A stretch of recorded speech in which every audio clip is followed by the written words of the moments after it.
Assalamualaikum warahmatullahi wabarakatuh. Alhamdulillahirabbil alamin. Assalatu wassalamu ala asrafil anbiya wal mursalin wa ala alihi wa sahbihi ajmain amma ba'du. Pemirsa Khilafah News yang dirahmati oleh Allah, jumpa lagi dengan program kesayangan kita yakni Kabar Petang.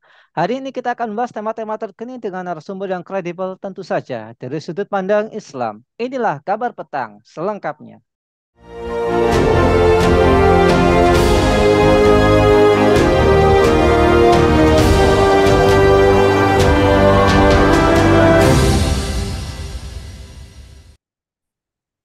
Pemirsa, Uni Afrika telah mengeluarkan Nigeria dari bloknya sebagai sanksi terbaru dari sejumlah sanksi yang diberikan kepada negara itu sejak kudeta bulan lalu.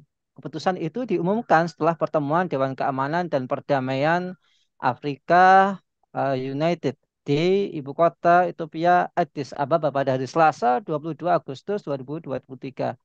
Melansir dari Al Jazeera, penangguhan itu muncul setelah beberapa negara barat memutus bantuan ke Nigeria akibat kudeta yang menggulingkan Presiden Mohamed Bazoum. Bagaimana kronologi kudeta di Nigeria? Bagaimana peta politik Nigeria? Siapa dalang di balik kudeta di Nigeria? Untuk membahasnya kami terhubung dengan Direktur Forum on Islamic World Studies, Bung Farid Wajidi. Assalamualaikum Bung Farid. Waalaikumsalam warahmatullahi wabarakatuh. Alhamdulillah, gimana kabarnya, Bung? Alhamdulillah khair. Bung, menyimak dari berita di atas tadi, Nigeria sekarang menjadi sorotan usai mengalami kudeta militer. Negara-negara yang tergabung dalam blok Afrika Barat bersiap melancarkan intervensi militer menjawab kudeta yang terjadi di Nigeria. Apa sebenarnya yang sedang terjadi di Nigeria? Bagaimana situasi politik yang terjadi pasca kudeta, Bung Farid? Ya, Bismillahirrahmanirrahim. Pertama, yang terjadi kudeta ini di Niger ya, atau Nigeria. Niger itu beda dengan Nigeria. Mm-mm. Ini dua negara yang namanya itu hampir sama, tapi negara ini berbeda, eh, tapi bertetanggaan ya. Jadi kalau Niger itu di atasnya, Nigeria itu di bawahnya. Dan negara ini, yang Niger ini adalah negeri Muslim yang berada di Afrika Barat ya, yang dikelilingi oleh eh, negara-negara yang cukup penting juga ya, seperti Aljazair, Libya, Chad, kemudian ada Mali, ada Burkina Faso, Ghana dan sebagainya ya. Nah, kalau tadi pertanyaannya apa yang terjadi sesungguhnya dalam kudeta di Niger. Niger ini, kalau kita lihat kudeta ini bisa disebut lebih pada pertarungan internal ya, sesama agen Amerika ya. Kalau kalau kita lihat pelaku-pelaku kudeta ini ya, atau yang terlibat dalam kudeta ini, yang uh, kudeta ini kan kalau kita lihat dipimpin oleh Jenderal Abdurrahman Ciani ya, Abdurrahman Ciani. Nah, Abdurrahman uh, Ciani inilah yang melakukan kudeta terhadap Presiden Bazoum. Nah, Presiden Bazoum ini kalau kita lihat yang sekarang yang dikudeta itu ya dekat dengan presiden sebelumnya ya, Isofu ya.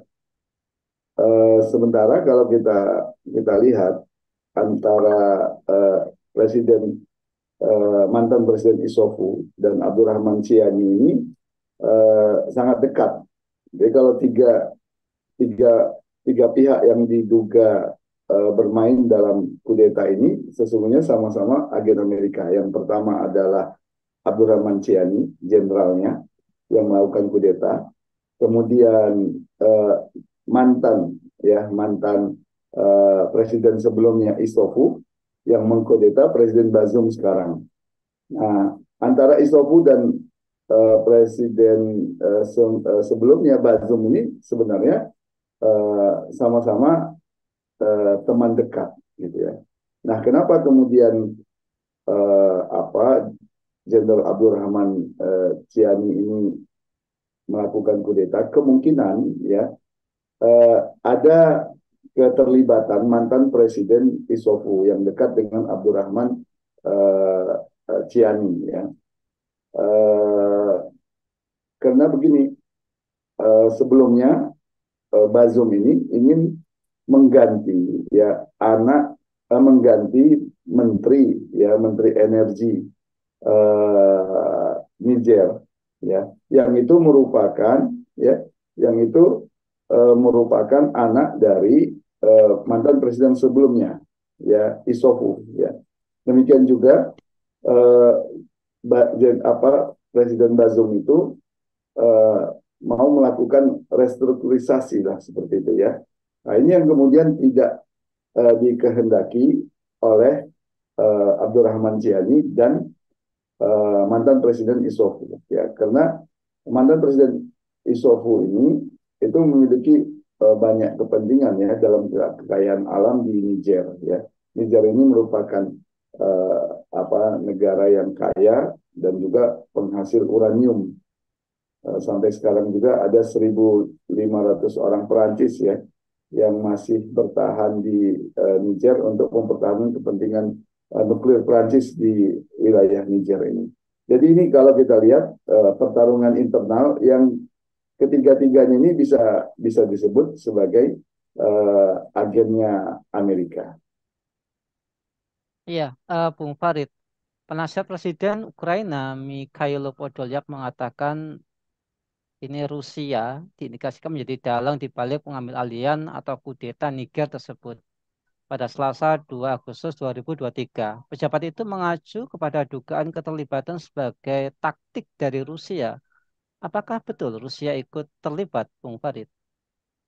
Ya, tampaknya dugaan itu agak jauh ya. Pertama, Rusia selama ini tidak punya eksistensi di sana ya.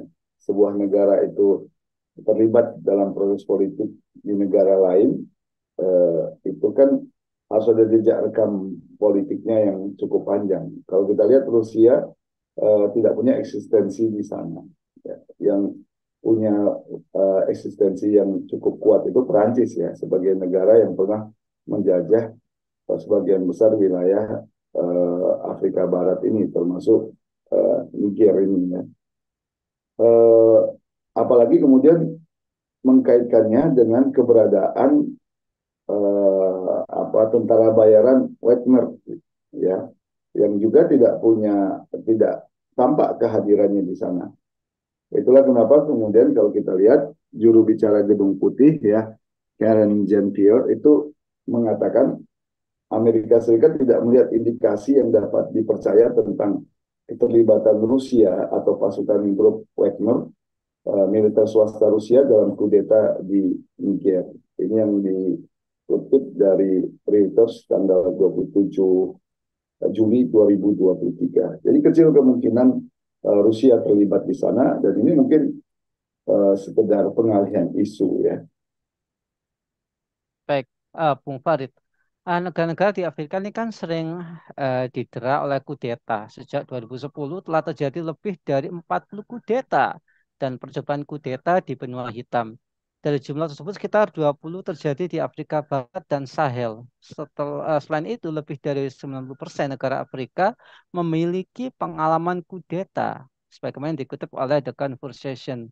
Terlepas dari itu, kenapa tak sedikit negara di Afrika ini kayaknya langganan kudeta, Bung Farid? Ya, pertama kudeta di Afrika itu tidak bisa dilepaskan dari pertarungan negara-negara besar di wilayah itu ya. Karena Afrika ini kan merupakan wilayah yang sangat strategis. Demikian juga memiliki kekayaan alam yang luar biasa, seperti Niger ini memiliki kekayaan uranium ya yang sangat dibutuhkan untuk nuklir ya. Maka tidak mengherankan kalau kemudian negara-negara besar Eropa yang memiliki jejak rekor sebagai jejak rekam sebagai negara-negara imperialis, yaitu bertarung ya untuk menguasai wilayah Afrika ini ya. Dan ini juga tidak bisa dilepaskan dari konteks perubahan global dunia, terutama pasca Perang Dunia Kedua ya.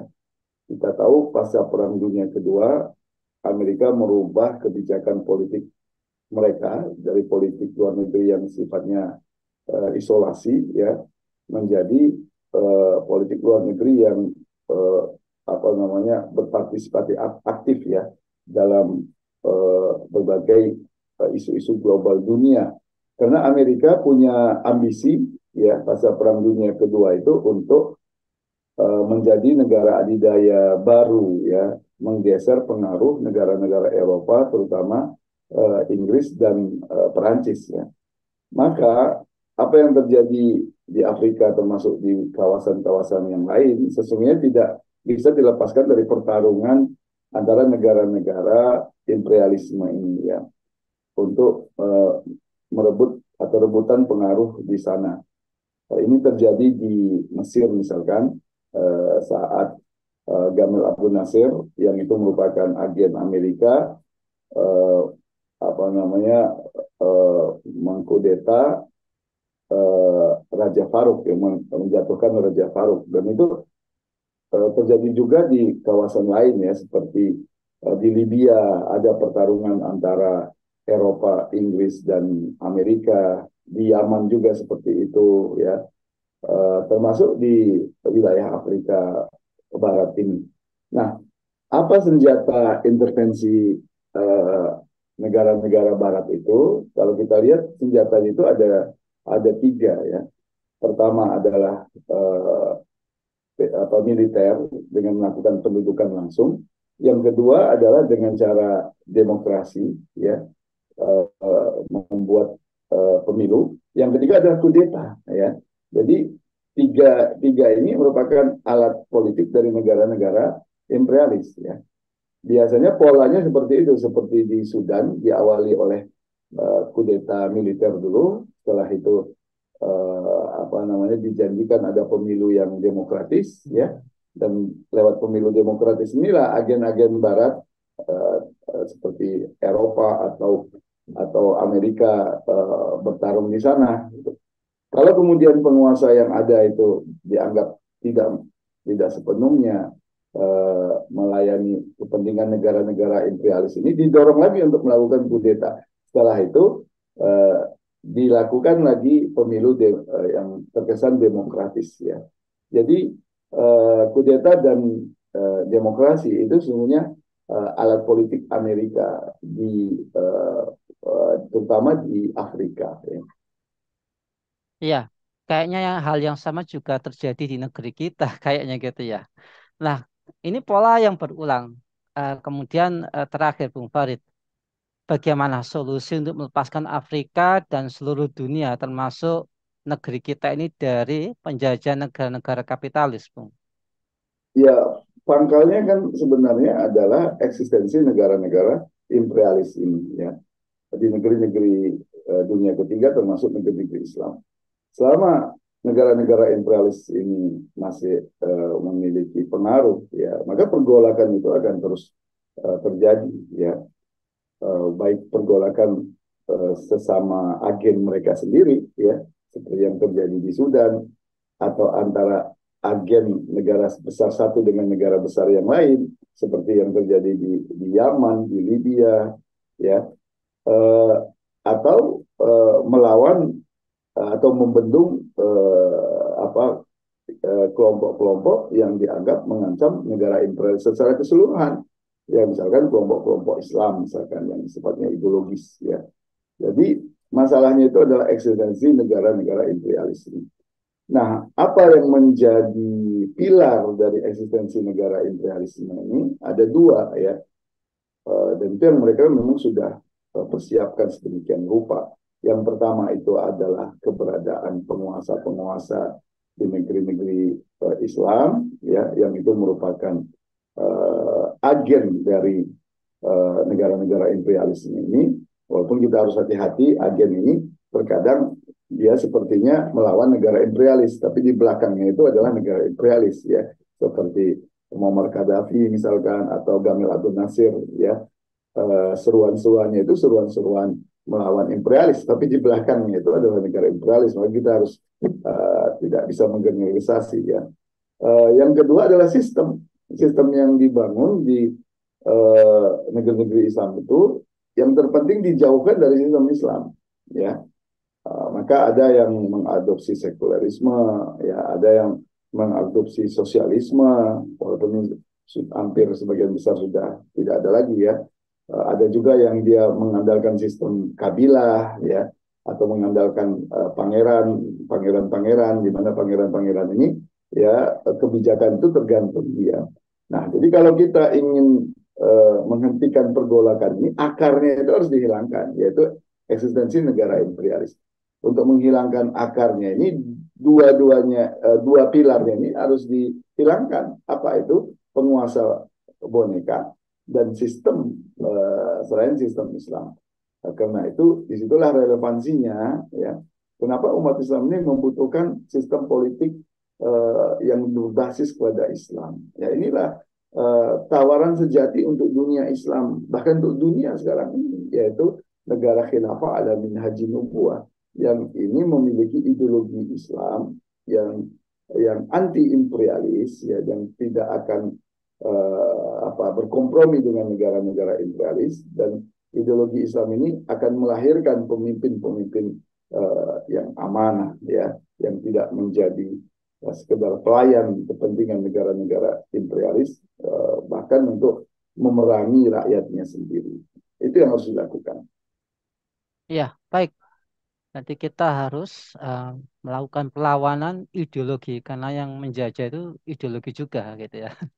Baik, terima kasih Bung Farid atas pemaparannya. Semoga Bung Farid sekeluarga senantiasa dilindungi oleh Allah dan dijadikan keluarga yang sakinah mawaddah warahmah. Amin ya rabbal alamin. Amin. Baiklah pemirsa khilafah yang dirahmati oleh Allah. Demikianlah program kabar petang kita pada kesempatan sore hari ini. Semoga kita mendapatkan banyak manfaat darinya. Jangan lupa untuk subscribe, like, komen, positif, dan share sebanyak-banyaknya. Semoga menjadi kebaikan bagi kita di dunia maupun di akhirat nanti. Akhir kata saya Nanang Setiawan undur diri. Sampai jumpa di lain kesempatan dan wassalamualaikum warahmatullahi wabarakatuh.